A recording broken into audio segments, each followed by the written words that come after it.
నమస్తే, welcome to our channel. నేను సిరి.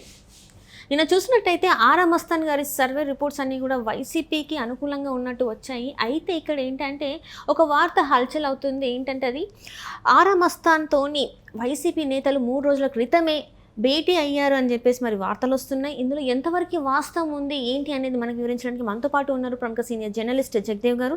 నమస్కారం సార్. నమస్తే. సరే, ఇప్పుడు చూసినట్టయితే ఆరా మస్తాన్ గారి సర్వే రిపోర్ట్ మనం చూసాము. ఆయన ఏ పార్టీకి అనుకూలంగా ఉంది కూడా మనం చూసాము, ఆయన ఇచ్చిన సర్వే రిపోర్ట్. అయితే దీనికన్నా ముందు ఒక 3 days ముందే వైసీపీ నేతలతో భేటీ అయ్యారు, సీక్రెట్ భేటీ అయ్యారు అని చెప్పేసి వార్తలు వస్తున్నాయి. అంటే సీక్రెట్ భేటీ అంటే ఏంటి? ఇప్పుడు తను ఇచ్చే సర్వే రిపోర్ట్ ఈ పార్టీకి అనుకూలంగా ఉండాలని భేటీ అయ్యారా, లేకపోతే దేనికోసం భేటీ అయ్యారు అయి ఉండొచ్చు? ఈ సందేహం నిన్నటి నుంచి అందరికీ వస్తుంది. ఎందుకంటే నాకు 2-3 చెప్పారు, ఆరా మస్తాన్ అందరూ ఒకలా చెప్తున్నారు, ఆరా మస్తాన్ అంటే ఇలా డిఫరెంట్గా చెప్తున్నారు. మరి ఇదే ఆరా మస్తాన్ సర్వే చేసేటప్పుడు ఎన్నికలకు ముందు సర్వేలో వైసీపీకి ఆల్మోస్ట్ 24 ఎన్ని వస్తాయని చెప్పారు. ఒకటే కూటమికో లేదంటే అదర్సో ఏదో వస్తుందని చెప్పారు. మరి ఈ 2 నెలల్లోనే ఒక్కసారిగా ఎగ్జిట్ పోల్స్ 13 పడిపోయా. నేను అనేది లోక్సభ స్థానాలు, లోక్సభ 25 స్థానాలకు ఆరా మస్తాన్ వారు 24 ఇచ్చిన వాళ్ళు 2 నెలల కాలంలోనే 13 పడిపోయాయి. అప్పుడు కూడా వైసీపీకి ఒక 15 వరకు రావచ్చు, టీడీపీకి 1-2 వస్తాయి, జనసేనకు 1 వస్తుంది, బీజేపీకి 1 ఇలా చెప్పున్నా బాగున్నాము. అలా కాకుండా ఇంతకుముందు నిన్న కూడా చూశారు ఒక ఆయన, ఆ కూటమికి 161 వస్తున్నాయి, దీనికి 14 వస్తున్నాయని చెప్పారు. అవన్నీ కూడా అంటే మితిమీరిన అభిమానమా లేదంటే ఓవర్ కాన్ఫిడెన్సా అన్నట్టుగా అనిపిస్తుంది ఆ రెండు కూడా. సో ఇక్కడ ఆరా మస్తాన్ గారు చెప్పింది కూడా నాకు మితిమీరిన అభిమానమా లేదా ఓవర్ కాన్ఫిడెన్సా, అతి నమ్మకమా అనేది నాకు అనిపించింది. సో అలా అనిపిస్తే 24కు ఒక్కసారిగా 13 ఎందుకు పడిపోయాయి? లోక్సభ స్థానాలు 13, కూటమికి 12 అని చెప్పారు ఆయన. అంటే 24 నుంచి ఒక్కసారి 13కి ఎందుకు పడిపోయారు? పోనీ పడిపోయారు, బాగుంది. మరి అలాంటప్పుడు అసెంబ్లీ స్థానాలు కూడా బాగా పడిపోవాలి కదా, పడలేదు. అక్కడ మళ్ళీ ఆ మహిళల ఓట్లు లెక్కించాము, అది లెక్కించాము, ఇది లెక్కించాము. అంటే ఈసారి భారీ స్థాయిలో మహిళలు ఓటు వేశారు వైసీపీకి. కాకపోతే కొంచెం మగవాళ్ళు ఎవరైతే పురుషులు ఉన్నారో వాళ్ళు కూటమి వైపు మొగ్గు చూపారని చెప్పేసి తన సర్వే అంటే తను చెప్తున్న ఇది అనమాట. ఓకే బాగుంది. ఇప్పుడు 13 లోక్సభ స్థానాలకు సంబంధించి ఫర్ ఎగ్జాంపుల్ 13 ఏళ్ళు ఎంతమ్మా? 91 అవునా? 91 అసెంబ్లీ అంటే కాకపోయినా ఒక 105 రావచ్చు అని అంటున్నారు. సో 105 రావచ్చు అసెంబ్లీలు అంటే మళ్ళీ అక్కడ కనీసం ఒక 15 లోక్సభ స్థానాలు రావాలిగా. దానికి కూడా వాళ్ళు అలాగేగా అడ్జస్ట్ చేసి చెప్పే ప్రయత్నం అనిపించింది. ఎందుకంటే అక్కడ కూడా కొన్ని లోక్సభ నియోజకవర్గాల్లో 4 వైసీపీకి 3 టీడీపీకి వచ్చే అవకాశాలు ఉన్నాయి. దీనివల్ల కొంచెం క్రాస్ ఓటింగ్ అవుతుంది. అందుకే అసెంబ్లీ స్థానాలు 104, 105 వస్తున్నాయి, లోక్సభ మాత్రం 13 వస్తున్నాయి అన్నట్టుగా చెప్పారు.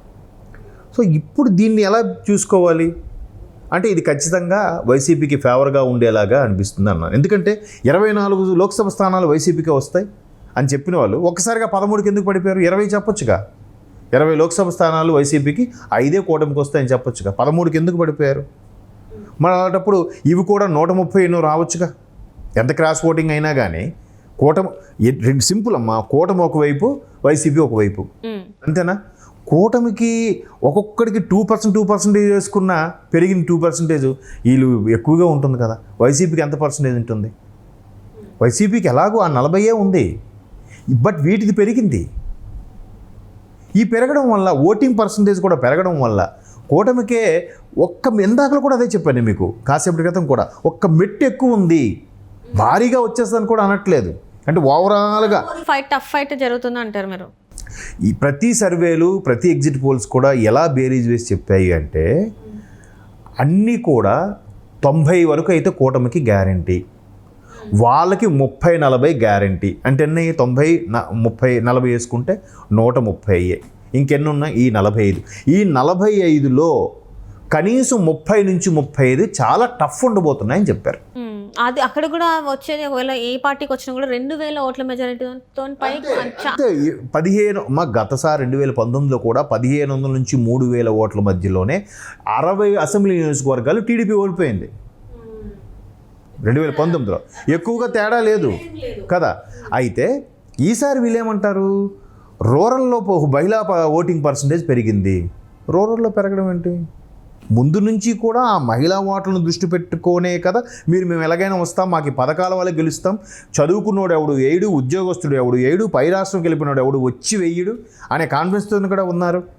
ఆ ఓటింగ్ పర్సెంట్ అలాగే ఉంది కదా, దాన్ని మళ్ళీ పెరగడం ఏంటి?